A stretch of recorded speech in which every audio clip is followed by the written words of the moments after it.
Você sabe o que aconteceu quando Noé e sua família desceram da arca? É o que vamos estudar neste vídeo. Seja bem-vindo no nosso canal e se você ainda não é inscrito, faça sua inscrição e dá um toque no sininho. Assim, sempre quando eu disponibilizar um novo vídeo, você já é avisado. Aproveite, dá o seu joinha aí, seu likezinho para incentivar o professor, faça seu comentário. Todos os comentários são respondidos. E nos ajude na divulgação do nosso canal, que tem como objetivo primordial o ensino da poderosa Palavra de Deus. Agora, chega de moleza, vamos trabalhar. Nós estamos estudando a Bíblia capítulo por capítulo. Já estudamos os 8 primeiros capítulos do primeiro livro da Bíblia, o livro de Gênesis, e hoje nós vamos estudar o capítulo 9. As aulas anteriores, elas estão todas disponíveis aí no playlist Bíblia, capítulo por capítulo. Vamos para o primeiro texto da aula de hoje, Gênesis capítulo 9, primeiro versículo. Deus abençoou Noé e os seus filhos, dizendo: sejam fecundos, multipliquem-se e encham a terra. Nós chamamos esse texto de novo começo, porque esta ordem de multiplicar Deus já havia dado para o primeiro casal. Vamos ver o texto? Gênesis, primeiro capítulo, versículo 28.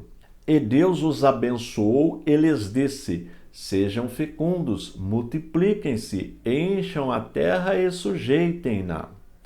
Tenham domínio sobre os peixes do mar, sobre as aves dos céus e sobre todo animal que rasteja pela terra.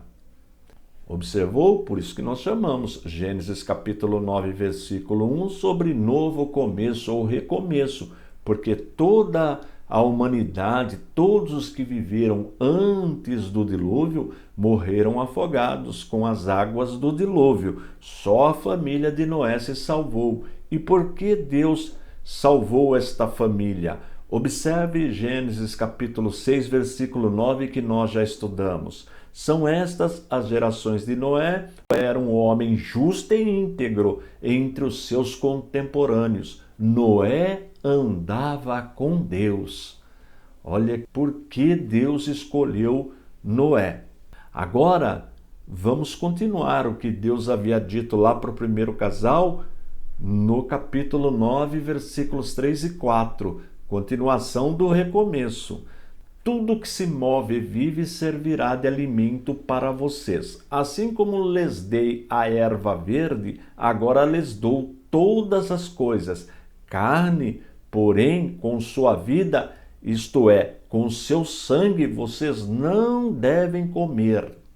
Claro que o texto está falando de sangue de animal.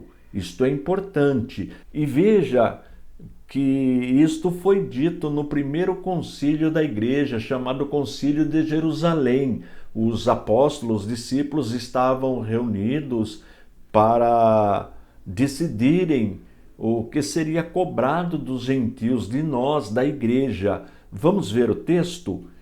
Atos dos Apóstolos, capítulo 15, versículos 28 e 29. Pois pareceu bem ao Espírito Santo e a nós não impor a vocês maior encargo além destas coisas essenciais: que vocês se abstenham das coisas sacrificadas a ídolos, bem como do sangue, da carne de animais sufocados e da imoralidade sexual. Se evitarem estas coisas, farão bem, passem bem. Observou? De novo aí o sangue. Claro que esse sangue é sangue de animal. É só observar o contexto. Mas existe um grupo denominado Testemunhas de Jeová. Este grupo já proibiu os seguidores, os adeptos do movimento, de tomarem vacina. Depois liberaram. Já proibiram o transplante de órgãos. Depois também liberaram. Mas continua a proibição da transfusão de sangue. E veja que esta prática não tem nada a ver com o contexto, com aquele tempo bíblico. É uma prática moderna da ciência da medicina para salvar vida. O texto aí está falando de sangue, sangue de animais. Mas, infelizmente, este grupo, por interpretar como sangue humano, já levou muitas pessoas à morte. É triste, mas ainda existe essa proibição entre as testemunhas de Jeová. Vamos em frente. Gênesis capítulo 9, versículo 6. Se alguém derramar o sangue de uma pessoa, o sangue dele será derramado por outra pessoa, porque Deus fez o homem segundo a sua imagem. Aí já está falando, sim, de sangue humano. Ou seja, se alguém tirar a vida de outro ser humano, esta pessoa vai pagar com a própria vida, é a pena de morte. E por quê? Porque Deus nos fez segundo a sua imagem, segundo a sua semelhança. No sentido de criação, nós somos todos irmãos. Portanto, fica estabelecido nesse texto a proibição de tirar a vida do outro semelhante. Pagaria com a própria vida quem fizesse isto. Vamos em frente. Gênesis 9, verso 11. Estabeleço a minha aliança com vocês. Nunca mais os seres vivos serão destruídos pelas águas de um dilúvio. Nunca mais haverá dilúvio para destruir a terra. Este é um pacto que Deus faz com Noé, uma aliança que Deus faz com Noé e sua família, de nunca mais destruir o mundo, a humanidade, com as águas do dilúvio. E para isto Deus deixa um sinal. Gênesis capítulo 9, versículo 16. O arco estará nas nuvens, e eu verei e me lembrarei da aliança eterna entre Deus e todos os seres vivos, de todas as espécies que há sobre a terra, que é o arco-íris. Tem pessoa que não gosta do termo arco-íris, fala que íris vem lá do paganismo, mas nós sabemos hoje que quando se fala arco-íris, claro que está falando deste sinal que Deus deixou no céu. Mas se não gostar do termo arco-íris, tudo bem, pode usar arco celeste. É a mesma coisa. Vamos em frente. Gênesis capítulo 9, versículos 18 e 19. Os filhos de Noé que saíram da arca foram Sem, Cã e Jafé. Cã é pai de Canaã.